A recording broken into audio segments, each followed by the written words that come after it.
Baik, mari kita bersatu di dalam doa. Bapa dalam surga, terima kasih untuk kesempatan kami boleh berkumpul lewat sarana elektronik malam hari ini. Berfirmanlah di tengah-tengah kami, Bapa, kami haus untuk mendengarkan kebenaran-Mu. Di dalam nama anak-Mu Tuhan Yesus Kristus kami berdoa. Amin. Shalom Bapak Ibu, banyakkan ibu-ibu dari tadi saya lihat. Shalom, selamat malam. Ini pertama kali saya di sini, maka baik kalau saya malam ini perkenalkan diri dulu. Nama saya Ruli Simorangkir, Bapak Ibu udah tahu dari flyernya. Saya melayani Tuhan dalam profesi saya sebagai advokat. Saya pengacara, tapi saya juga adalah pembawa firman Tuhan lewat mimbar melalui GSKI Rehoboth.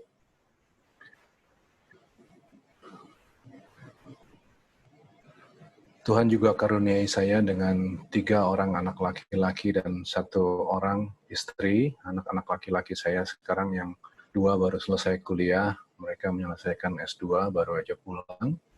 Anak saya yang kecil baru mau kuliah semester ini di bulan September. Selain sebagai pembicara, saya juga adalah dosen di Sekolah Tinggi Teologi Ekumene. Mata kuliah yang saya ampu kebanyakan adalah mengenai Yudaisme. Karena sarjana teologi saya, maksud saya doktoral teologi saya, adalah saya waktu itu ambil kekhususan di dalam Perjanjian Lama, lebih khusus lagi tentang Yudaisme, budaya Yahudi. Nah, saya akan menyampaikan firman Tuhan malam hari ini yang saya beri judul Laut pun kubelah bagimu. Kita ada di dalam, sekarang ini kita hidup di dalam dunia yang begitu jahat. Ada virusnya lagi. Hampir belum pernah ada masa di mana ada virus yang memulai suatu tahun. Tahun 2020 itu dimulai dengan virus. Dan belum tentu akan berakhir sepanjang tahun ini. Jahat. Dan pengaruhnya itu seluruh dunia. Ekonomi ambruk di mana-mana. Orang yang udah nggak punya uang, makin nggak punya uang. Orang yang punya uang sekarang ini sungsang sumbel juga. Berantakan semua.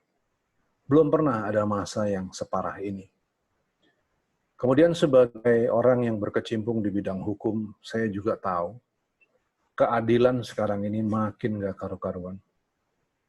Hubungan suami istri sekarang ini juga makin hancur-hancuran.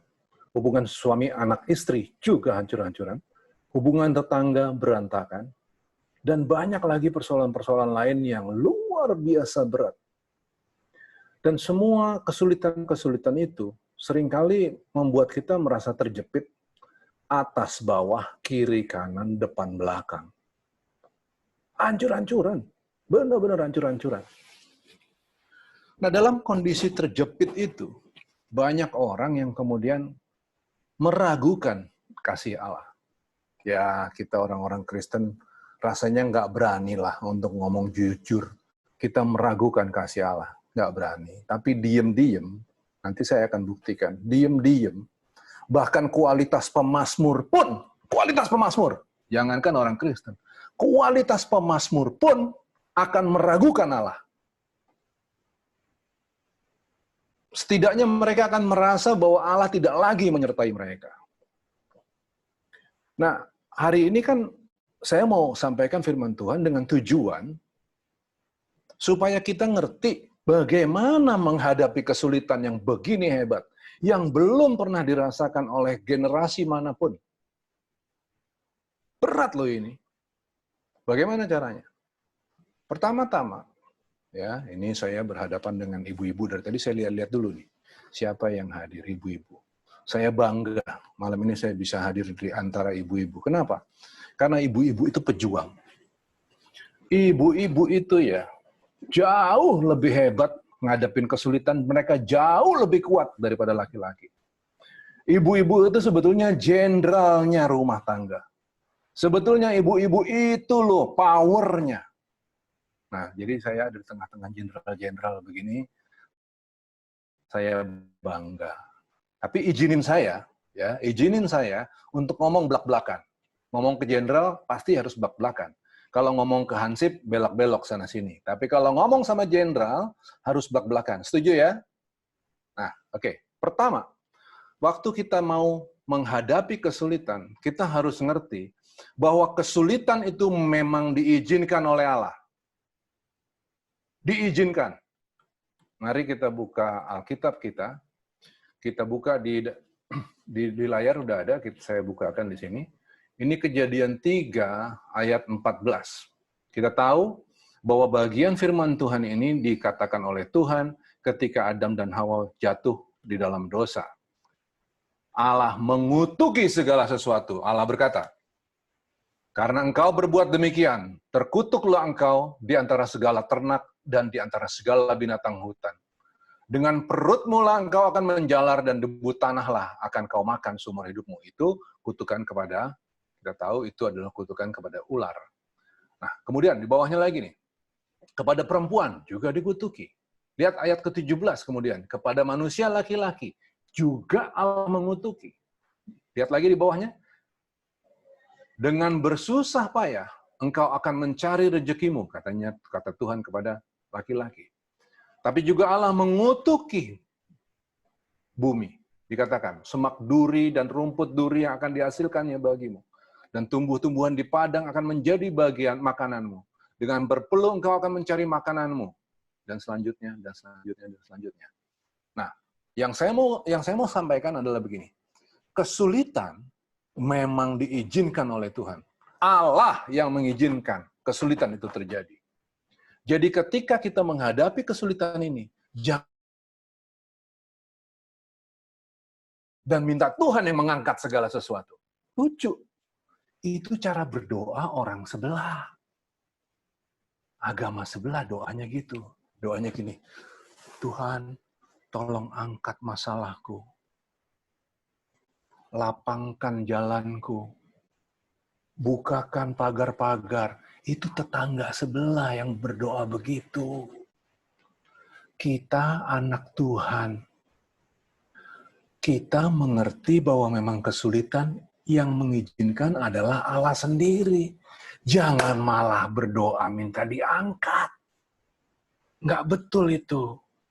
Itu cara pengharapan yang salah. Ayo tegar. Memang kesulitan itu diizinkan oleh Tuhan. Oke, saya lanjutin. Ini pemazmur. Ketika menghadapi kesulitan, pemazmur pun nangis luar biasa. Karena seringkali Tuhan memang mengizinkan kesulitan yang luar biasa, yang menghimpit depan, belakang, atas, bawah, kiri, kanan, diagonal. Semuanya dihajar dengan kesulitan. Nggak tahan. Sehingga kualitas pemazmur pun kemudian menangis. Pemazmur berkata begini, pada hari kesusahanku, aku mencari Tuhan. Malam-malam tanganku terulur dan tidak menjadi lesu. Jiwaku enggan dihiburkan. Coba, dia angkat tangannya. Dia panggil nama Tuhan. Tuhan, tolong aku. Tuhan, engkau tahu aku kesulitan. Tuhan, tolong. Tuhan, tolong. Apa yang Tuhan buat? Tuhan diam. Sampai pemazmur bilang, Tuhan gak lihat. Aku udah angkat tanganku ini loh Tuhan. Aku angkat terus. Aku berdoa, Tuhan tolong. Nggak ditolong. Kemudian dia berkata lagi, ini Mazmur 77 ya, apabila aku mengingat Allah, maka aku mengerang. Aku mengerang. Apabila aku merenung, makin lemah lesulah semangatku. Bukankah Tuhan adalah Tuhan yang penolong? Bukankah Tuhan adalah Tuhan yang segera mengulurkan tangan, membantu? Tapi kok enggak? Tuh, pemazmur nih. Sudah lenyapkah untuk seterusnya kasih setianya? Coba. Sampai dia meragukan Tuhan. Dia pikir Tuhan sudah lenyap kasih setianya. Udah nggak ada lagi. Telah berakhirkah janji itu berlaku turun-temurun? Mana pertolongan Tuhan? Allah menaruh kasihan? Atau ditutupnya rahmatnya karena murkanya? Maka kataku, inilah yang menikam hatiku. Bahwa tangan kanan yang maha tinggi berubah. Coba. Bisa-bisanya dia meragukan Allah. Bisa-bisanya dia menuding bahwa Allah sudah berubah. Tapi ketika masalah datang, orang sering bersikap seperti ini. Karena bingung. Nah, modal pertama kita, Bapak Ibu. Modal pertama kita. Sadari bahwa kesulitan memang diizinkan oleh Allah. Maka kita tegar. Tegar. Jangan cengeng. Nah, jemaat di tempatnya Bu Eli ini, di PD Victory, pasti nggak ada yang cengeng. Makanya dari tadi saya bilang, saya bangga bisa ada di sini, saya bangga. Saya tahu semuanya ini adalah orang-orang yang tegar, orang-orang yang kuat. Yuk, kita maju terus. Ya. Nah, jangan seperti pemazmur ini. Saya lanjutin lagi. Ketika kita menghadapi masalah, ingat kalimat ini. Dari tempatnya yang maha mulia, yang seringkali tidak terdengar, yang seolah-olah dia tidak menjawab kita, seolah-olah. Tapi selalu ada kalimat ini untuk kita. Everything for you, my love.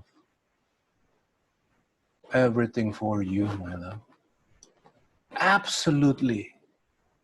Everything for you. Segala sesuatu untukmu, sayangku. Kekasih-kekasih hatiku, biji mataku. Apapun untukmu. Laut pun kubelah bagimu. Dulu, waktu Allah berencana untuk membawa Israel keluar dari Mesir, Israel sempat ragu-ragu. Mereka bilang, siapa Allah? Mana mungkin Allah bisa menyelamatkan kami melawan Fir'aun yang begitu keras, yang begitu hebat, yang begitu keras, yang begitu perkasa. Mana bisa? Mana bisa? Sempat mereka ragu-ragu. Kemudian Allah bilang, maju kamu. Pergi ke padang gurun. Di padang gurun orang Israel takut. Tuh kan ada air. Air kan? Bagaimana kita bisa nyebrang? Mana bisa? Mana bisa? Untuk itukah kami dibawa ke sini, yaitu supaya kami mati di pinggir laut ini? Tuhan bilang, aduh sayangku, sayangku. Kalau aku udah berkata bahwa engkau adalah kekasih hatiku, aku akan memelihara kamu dengan kesempurnaan yang kamu tidak bisa bayangkan. Dibuka lo laut, dibelah tuh laut, ayo, dibelah. Memang kesulitan diizinkan oleh Allah terjadi. Tapi Allah berjalan di depan kita, menyertai kita. Dia Allah yang Immanuel. Mau ngomong apa? Dibelah laut. Nggak usah pusing. Dibelah laut. Jangankan laut, anak tunggalnya dia kasih buat kita. Ayo. Apalagi yang kurang? Anak tunggalnya dia kasih buat kita. His love has no boundaries. Dah, nggak usah diraguin. Kalau hari ini ada di antara kita yang dalam kesulitan, tapi kalau saya lihatin muka-mukanya dari video-videonya nih, kayaknya nggak ada. Muka-mukanya semua muka-muka orang-orang yang diberkati. Ini sambil saya lihat nih, mukanya lihat muka-muka cerah, senyum-senyum, nggak ada problem, ya kan? Nggak ada problem. Tapi bohong. Bohong aja, bohong. Semuanya bermasalah. Enak aja nggak bermasalah, bohong. Bapak Ibu, kalau malam ini kita bermasalah, berbahagialah. Karena Tuhan pasti belah laut buat kita, pasti. Nah, oke ya, itu udah berita enaknya ya. Tuhan belah laut buat kita. Dia izinkan masalah, memang izinkan. Dia yang memulai masalah itu, memang. tapi dia akan belah laut. Nah, itu berita enaknya. Boleh nggak saya masuk ke berita nggak enaknya sekarang? Boleh ya?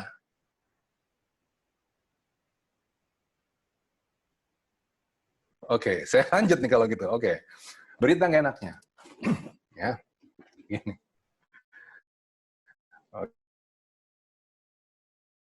Ngalingin.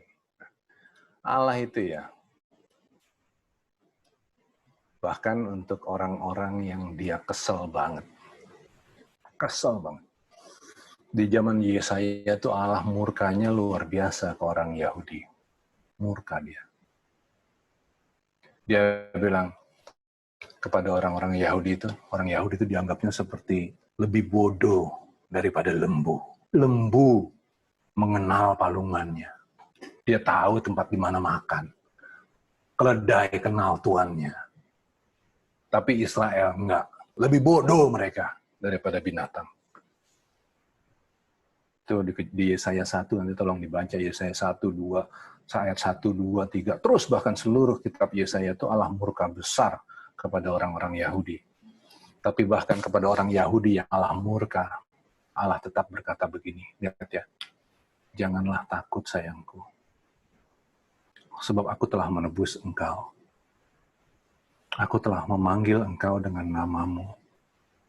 Aku telah memanggil engkau, Bu Eli, dengan namamu.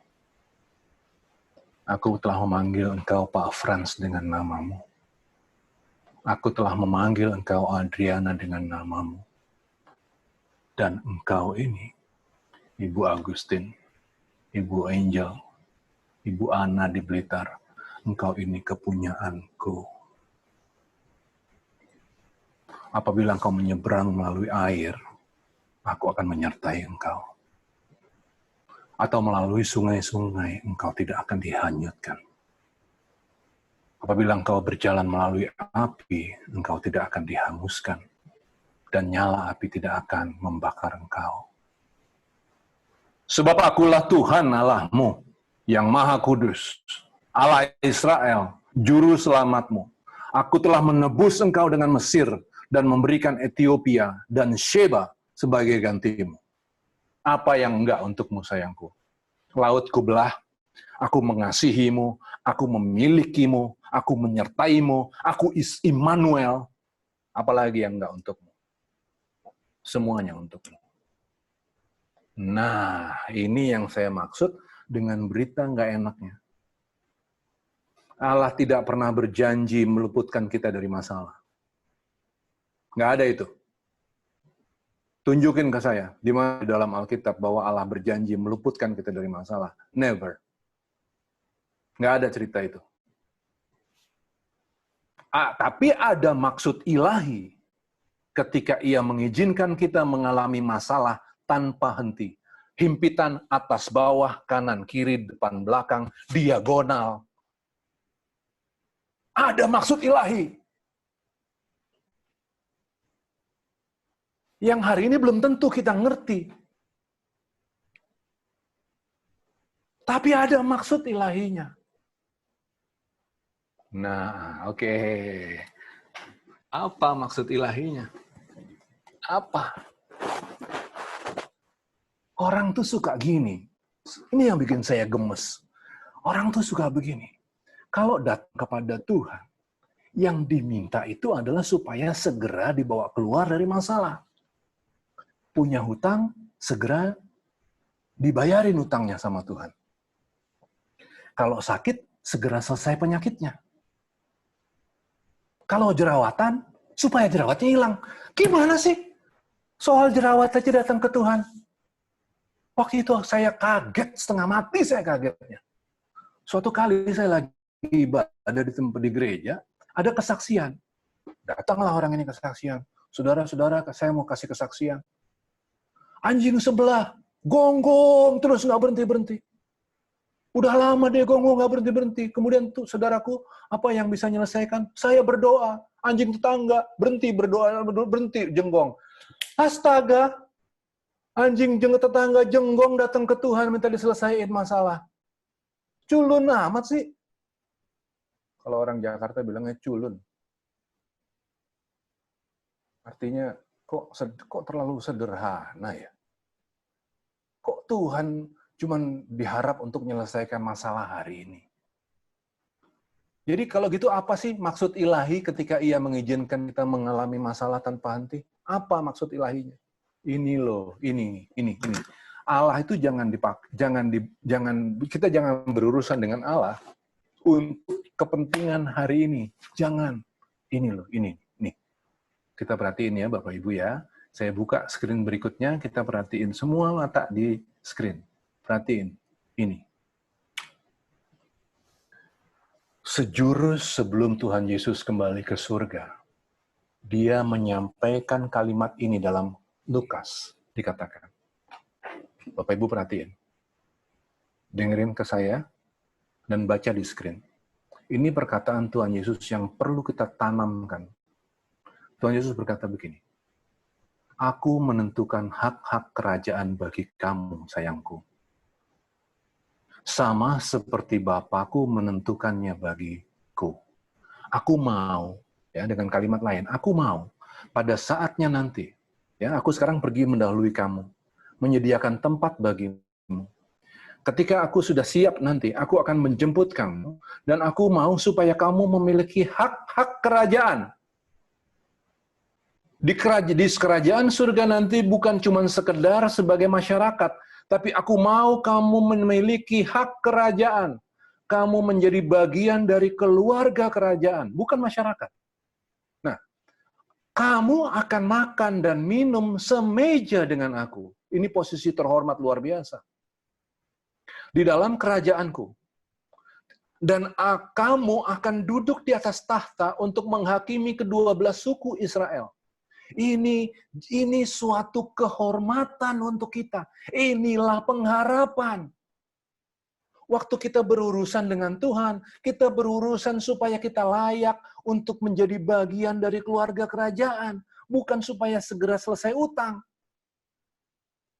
Kalau hutang itu dibayar, hutang kok didoain? Dibayar.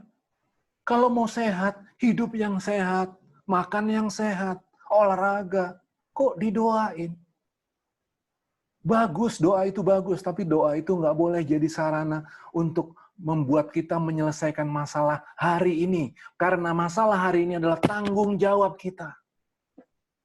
Tapi ketika kita berhadapan dengan Allah, kita menghampiri Dia, kita berurusan mengenai kehidupan kekal kita. Ini, bagaimana caranya kita layak untuk menjadi keluarga kerajaan? Itulah, ketika kita berurusan dengan Tuhan, itu yang harus kita perkarakan. Oke, kita lanjut lagi. Nah, untuk bisa, ya, saya ulangin, untuk bisa menjadi bagian dari keluarga kerajaan, Allah mengasihi kita dengan tough love. Kasih yang keras.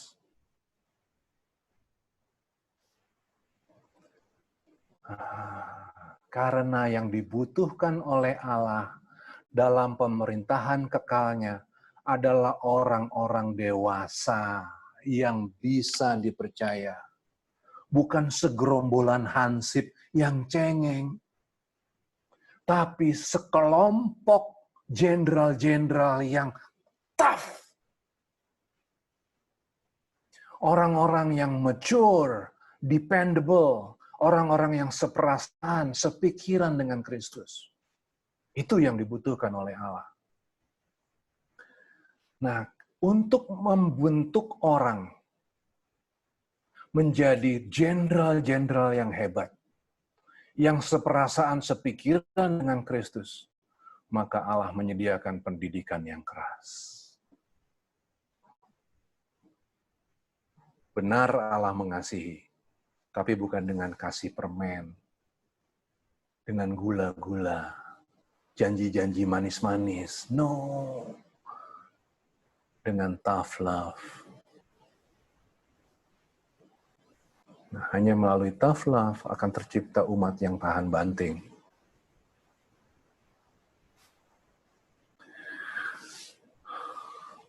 Suatu kali ada tulisan.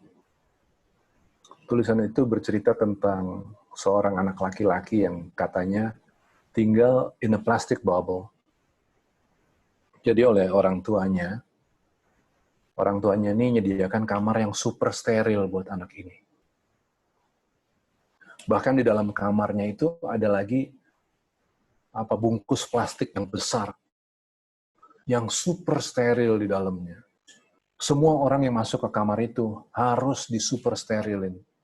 Anaknya nggak pernah keluar dari kamar itu. Apa yang terjadi? Anak yang dijaga seperti itu, apa yang terjadi coba? Bawa deh situ, ke pasar turi situ, pasar Atom. Umur 25, dari kecil sampai umur 25 di plastik bubble, terus dijagain, terus super steril, terus bawa deh dia situ ke pasar Atom. Kalau nggak langsung mati, nggak bisa. Orang tua dalam mendidik anak seringkali harus somehow super tega. Anak kecil lagi mau istirahat, bangunin pagi-pagi. Sekolah kamu, sekolah. Sekolah. Dulu waktu anak saya masih kecil tuh, jam 5 udah saya bangunin. Pak, masih ngantuk, Pak. Nggak bisa, bangun. Makan dulu. Tega banget sih, Pak. Iya, Bapak harus tega untuk kamu, sayang. Bapak mesti tough. Kalau nggak, kamu nggak akan jadi siapa-siapa. Pulang sekolah, masih capek. Les sampai sore. Capek, Pak. Nggak bisa, sayang. Kamu harus les, nggak bisa. Tough love. Supaya tercipta orang-orang yang tahan banting. Nah, berarti ini nih Bapak Ibu. Terpujilah Allah dan Bapa Tuhan kita Yesus Kristus, yang karena rahmat-Nya yang besar telah melahirkan kita kembali oleh kebangkitan Yesus Kristus dari antara orang mati, kepada suatu hidup yang penuh pengharapan. Hidup yang penuh pengharapan. Apa itu pengharapan? Nih, lihat di bawahnya. Untuk menerima suatu bagian yang tidak dapat binasa. Lihat ya, pengharapan itu bukan soal hari ini. Pengharapan itu adalah mengenai menerima bagian yang tidak dapat binasa, yang tidak cemar, yang tidak dapat layu, yang tersimpan di surga bagi kamu. Itu pengharapan. Mengenai orang-orang yang tough, orang-orang terhormat, orang-orang yang dewasa, dependable, seperasaan, sepikiran dengan Kristus, yang kemudian berhak menerima hidup kekal bersama dengan Dia di kerajaan surga. Itu pengharapan. Bukan mengenai hari ini.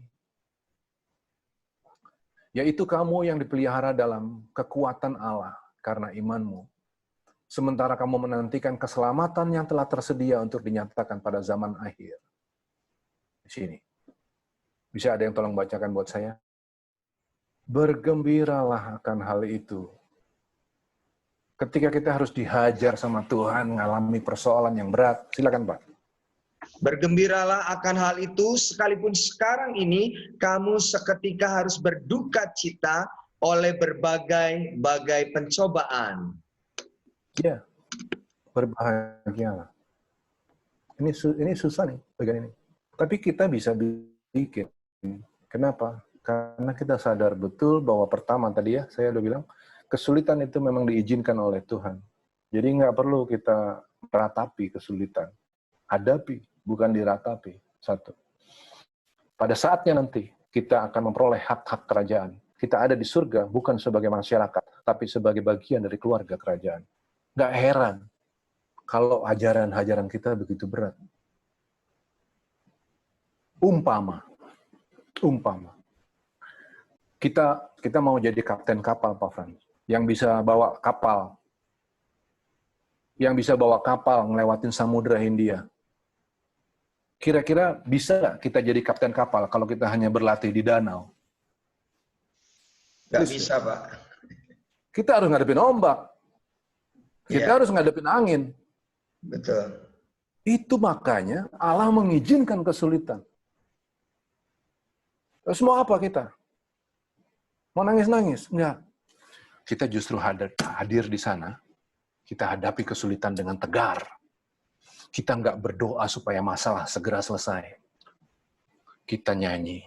Dalam kesulitan kita nyanyi. Kita bilang, indah rencanamu, Tuhan. Waduh, orang bingung. Gimana kamu bisa nyanyi lagu begitu? Padahal kamu kan lagi kesulitan. Iya, nggak apa-apa. Nggak apa-apa. Dulu ku tak tahu. Itu dulu. Tuhan, berat ku rasakan. Hati menderita. Dan ku tak berdaya menghadapi semua. Ya kan? Tapi ku mengerti sekarang. Kau tolong padaku. Kini ku melihat dan ku merasakan indah rencanamu. Waduh, orang langsung bingung. Luar biasa ya orang-orang Kristen ya. Luar biasa ya peserta PD Victoria. Dalam kesulitan mereka senyum. Dalam kesulitan mereka berkata, it's okay God, it's okay. Aku aman di dalam perlindungan tanganmu. Wow. Padahal persoalannya berat loh. Tapi mereka tetap senyum. Mereka punya pengharapan yang luar biasa. Itu membanggakan. Ya. Jadi malam ini kita nggak berdoa supaya masalah diangkat. No. Bukan. Kita bukan model begitu. Kita berdoanya gini. Berikan aku kekuatan, Bapa. Berikan aku kekuatan. Karena aku tahu nanti. Rencanamu tuh aku akan lihat. Aku akan ngerti rencanamu. Dan semuanya itu indah. Ya kan?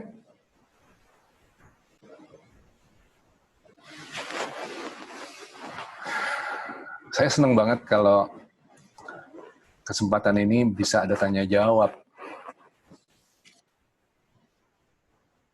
Saya very welcome kalau ada yang mau bertanya jawab. Silahkan. Nih ya, saya mau sampaikan sesuatu lagi. Seringkali waktu kita menghadapi masalah, yang kita buat adalah kita simpan semua masalah itu di dalam seolah-olah suatu tas. Ya, suatu tas. Ini tas kehidupan yang kita bawa kemana-mana. Waktu kita diperlakuin nggak adil, kita simpan perlakuan itu di sana. Waktu kita ngalamin dicurangin sama pasangan, kita simpan di situ.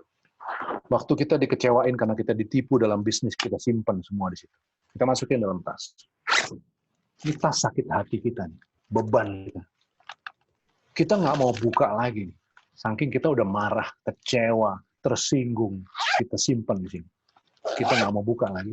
Tapi kita gotong kemana-mana. Jadi beban hidup kita. Kita gotong kemana-mana. Terus kita gotong kemana-mana. Nah, Bapak Ibu, sadarilah bahwa semua persoalan itu seperti tadi saya bilang, saya kutip dari Kejadian 3 tadi, memang diizinkan Tuhan terjadi pada hidup kita. Karena itu, from time to time, buka tas persoalan kita itu. Kita lihat satu-satu. Kita amati. Ternyata seringkali kesulitan yang dulu Tuhan izinkan terjadi sama kita itu hari ini menjadi berkat bagi kita. Tapi ku mengerti sekarang, kau tolong padaku. Dulu itu bikin kita tersinggung. Tapi justru karena persoalan ini kita menjadi kuat hari ini. Buka dan temuin berkat Tuhan di situ. Berkat Tuhan mari hitunglah. Lihat, jangan biarin ini menjadi trauma kita. Yang cuman kita gotong-gotong kemana-mana jadi beban. Habis itu kita ulang kepada orang lain. Kalau dulu kita diperlakuin nggak adil, kita bikin itu ke anak buah. Dulu bos kita nginjek-nginjek kita. Kita marah, kita simpan kemarahan itu, kita taruh dalam tas Tapi sekarang kita punya anak buah, kita injek anak buah kita. Itu kampungan. Itu bukan anak Tuhan. Anak Tuhan menyadari bahwa kesulitan memang Tuhan izinkan. Karena itu, mari buka. Amati. Temukan keindahan di dalamnya. Berkat Tuhan mari hitung. Oh, wow. Ternyata ya. Aku bisa jadi kuat seperti hari ini gara-gara ini. Nikmati itu. Dan biarkan ini menjadi kesaksian. Nah, pada saatnya nanti, ya, Tuhan akan izinkan kita berhadapan dengan orang-orang yang juga sakit, kecewa, sedih, dan lain-lain. Ketika itu terjadi, kita bilang, look, kamu lagi kesulitan ya? Bentar, gue lihat dulu ya. Aku lihat ya, perbendaharaan kesulitanku yang dulu itu. Aku juga pernah dulu. Aku pernah ngerasain yang kamu rasain. Tapi look, aku survive. Aku tetap ada di sini. Begini caranya. Yuk, dengerin yuk. Gini. Itu kesaksian yang hidup. Itu yang merubah orang. Bukan khotbah saya, bukan khotbah pendeta berjam-jam berbusa-busa, bukan. Tapi kesaksian hidup ibu, bapak, yang pernah mengalami kesulitan itu, kemudian tersenyum dan bilang, aku pernah ngerasainnya juga. But look, I've survived. Itu yang hebat. Itu yang hebat. Bukan khotbah. Nah, takut apa kita sama masalah? Hadapi. Minta kekuatan aja. Minta kekuatan Tuhan. Amin. Apa pertanyaannya? Ada pertanyaan? Ya, ini ada pertanyaan Pak. Siap. Dari Pak Paulus Wen. Bagaimana menghubungkan mentalitas keluarga kerajaan ini dengan doa yang Lord Yesus ajarkan? Berdoalah begini, jangan masukkan kami ke dalam pencobaan, tetapi lepaskanlah kami dari the evil one. Doa sikap hidup sebetulnya. Doa Bapa kami itu bukan kalimat-kalimat yang diucapkan dalam doa. Artinya gini, pada hari ini doa Bapa kami itu sekedar dijadikan hafalan yang kemudian didoakan. Menjadi ayat-ayat, kalimat-kalimat doa. Sebetulnya bukan. Doa Bapa kami itu adalah pola hidup masyarakat kerajaan. Nah, sebagai anggota keluarga kerajaan, kemudian itu menjadi tekad kita. Ya. Supaya di dalam hidup kita ini, kita tidak menjadi masalah bagi orang lain. Supaya lewat hidup kita ini, kita justru menjadi penolong bagi kesulitan orang lain. Sebetulnya bagian dari ayat itu tuh mengajarkan kita untuk begitu. Jangan menjadi masalah bagi orang lain. Menjadi solusi bagi masalah orang lain. Simpel. Bukan kalimat doa. Ingat ya, maksud saya doa Bapa kami itu diajarkan oleh Tuhan Yesus sebagai etika keluarga kerajaan.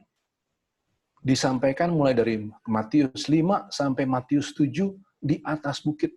Itu etika keluarga kerajaan. Maka bagian firman Tuhan yang tadi itu, yang bagian itu tadi adalah cara bagi kita untuk tidak menjadi masalah bagi orang lain, tapi justru menyelesaikan masalah orang lain.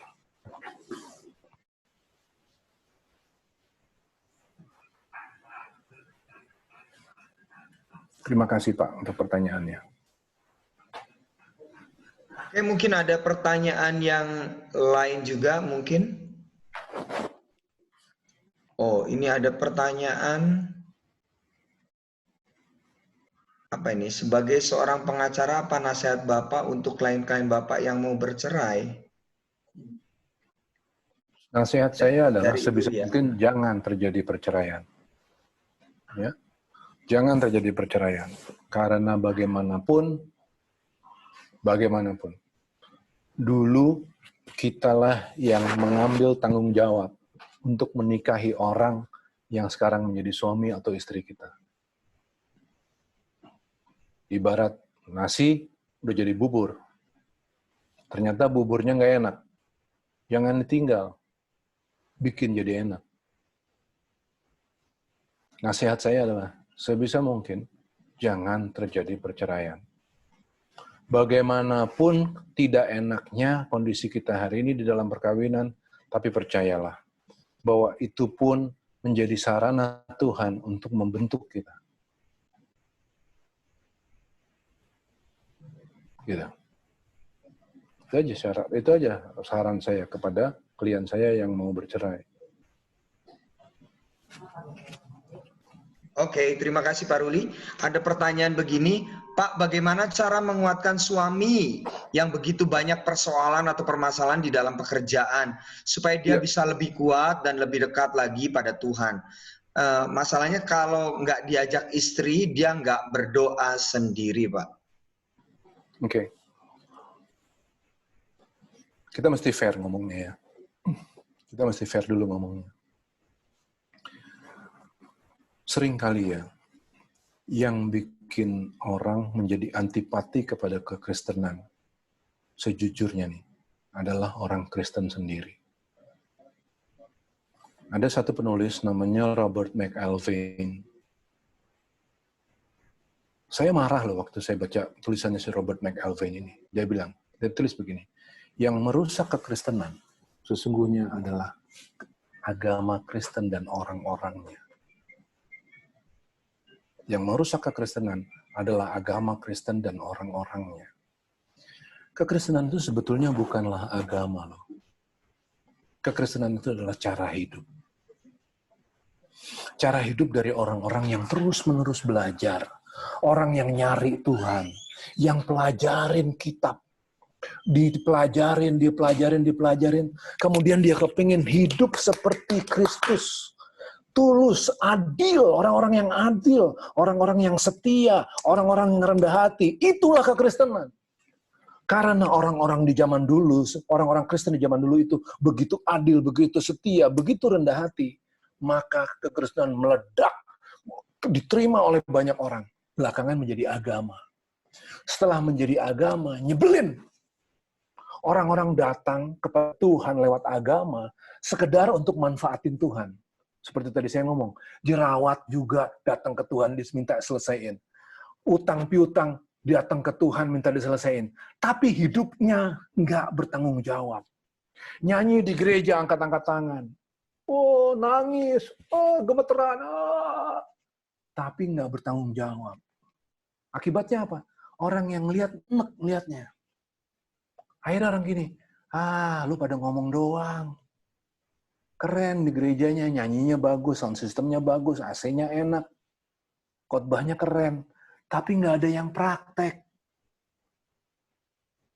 Nah ini yang bikin orang jadi males, ujung-ujungnya duit lagi. Aduh, ini bukan gereja di Indonesia ya, Bapak Ibu ya, ini gereja di pedalaman Singapura. Ya, bukan dan pasti bukan Bapak Ibu juga. Ini di pedalaman Singapura. Ada pedalaman di Singapura? Kita bikin ada aja.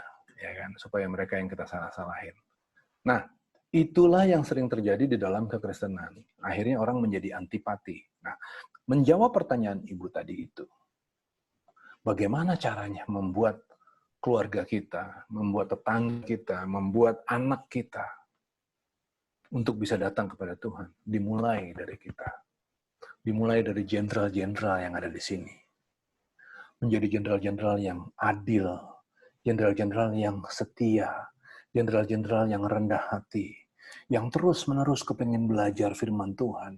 Dalami terus, dalami firman Tuhan. Bukan cuma hafal, tapi ngerti. Betul-betul ngerti. Jangan cuma hafal. Tough.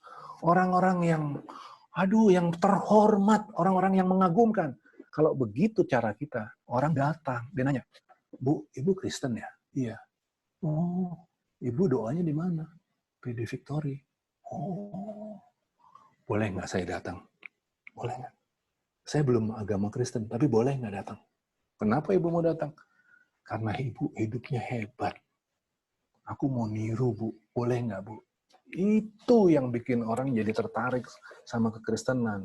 Kekristenan itu harusnya bukan agama, bukan ritual, tapi hidup yang mengagumkan.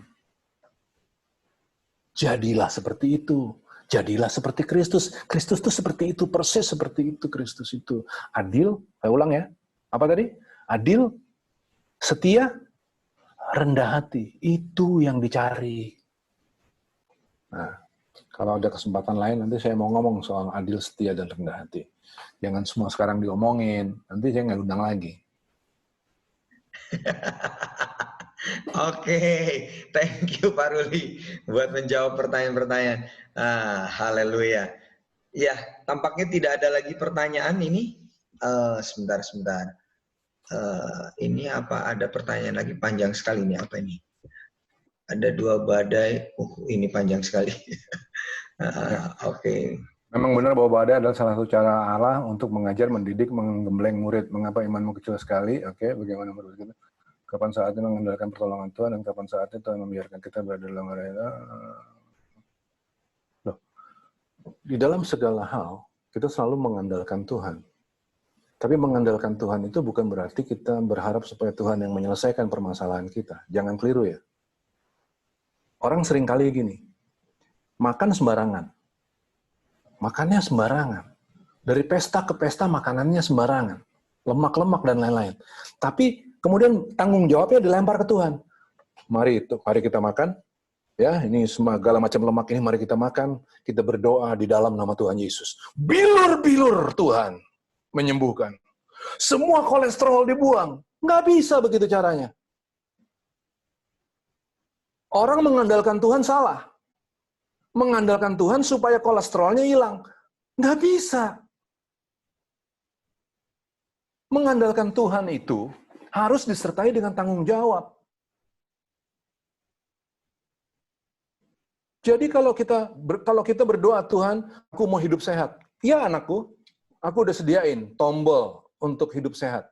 Apa itu Tuhan? Jangan makan babi banyak-banyak. Boleh makan, tapi kira-kira. Kalau tiap 3 hari makan babi, tiap 3 hari makan babi, terus-terusan banyak-banyak. Terus berharap nggak kena stroke. Ya nggak bisa lah. Nggak jujur. Pakai kredit card sebanyak-banyaknya. Income cuman sepotok segini, kredit cardnya segini. Terus berdoa supaya Tuhan menyelesaikan. Ya kan nggak bisa begitu caranya. Nah, tapi kita harus mengandalkan Tuhan di dalam segala sesuatu. Bagaimana caranya? Tuhan dan kita bekerja bersama-sama. Kita kawan yang sepadan untuk Allah.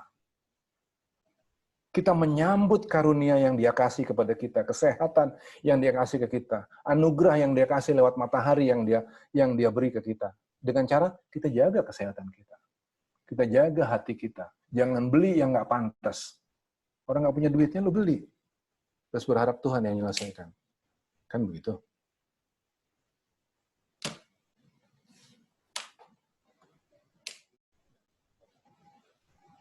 Nah, kalau soal keluar dari badai, soal di kapal ini, sebetulnya ini ada konteksnya. Konteksnya itu harus dijelaskan dalam khotbah sendiri nanti.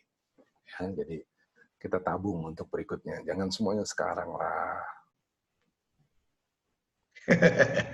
Oke, thank you Pak Ruli. Ya, puji Tuhan. Tampaknya ya sudah tidak ada pertanyaan lagi mungkin ya. Oke, terima kasih Pak Ruli buat sharing firman Tuhan dan menjawab pertanyaan-pertanyaan. Dan pasti next time kita undang lagi Pak, karena penasaran, masih penasaran nanti dengan hal yang nanti akan Bapak sampaikan buat kita semua. Puji Tuhan, puji Tuhan. Mungkin Ibu Eli Kurniawati mau sampaikan sesuatu, Bu Eli?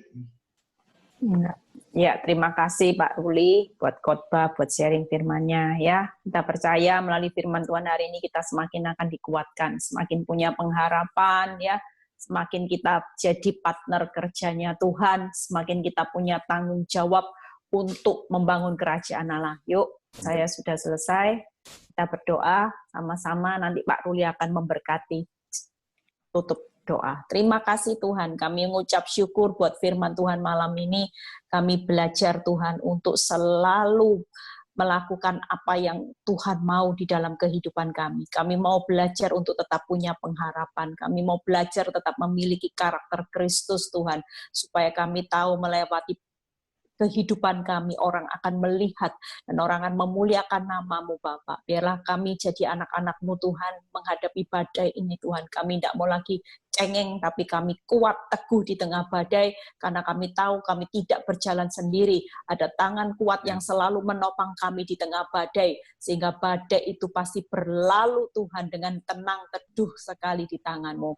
Makasih ya Bapa, berkati Pak Ruli, berkati pelayanannya, berkati istri anaknya Tuhan, berkati dalam pekerjaannya, apapun yang dikerjakan tangannya Tuhan buat berhasil. Engkau juga memberkati anakmu malam ini yang sudah join di Zoom ini Tuhan. Apapun yang jadi pergumulan hidup setiap kami Tuhan, Engkau sudah punya jalan keluar yang terbaik, karena Engkau adalah Gembala yang baik Tuhan. Engkau sudah memberikan jalan keluar, Engkau sudah memberikan satu anugerah kekuatan untuk kami terus sanggup menanggung segala perkara. Ya, biarlah yang sakit Tuhan sembuhkan, yang mengalami masalah keuangan Tuhan buka tingkap-tingkap langit, yang lagi mengalami masalah rumah tangga Tuhan. Kami terus bertahan, kami tahu bahwa pemulihan itu sedang Engkau kerjakan buat setiap kami yang menantikan Engkau. Terima kasih Bapak, diberkati juga Frans, Wulan, dan Debbie, berkati Aileen semuanya Tuhan, Lina juga yang bergabung dalam Zoom ini, dan seluruh anak Tuhan yang ikut bergabung, biarlah kuasa-Mu dinyatakan di dalam setiap kehidupan kami.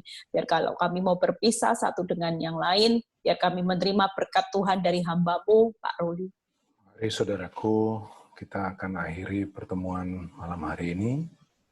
Kita bersyukur kepada Tuhan untuk semua berkat yang Tuhan sudah sediakan bagi kita. Bapa, kami akan segera berpisah. Dan sekarang kiranya Engkau berkenan untuk memalingkan wajah-Mu dan memberkati kami. Kami angkat tangan kami, Tuhan, kami bersedia untuk menerima berkat dari Tuhan. Segala berkat dari Allah Bapa turun atas kita, mulai hari ini, bahkan sampai selama-lamanya, sampai kita bertemu dengan Tuhan Yesus di awan-awan yang permai. Semua kita yang sudah diberkati, kita katakan, Amin.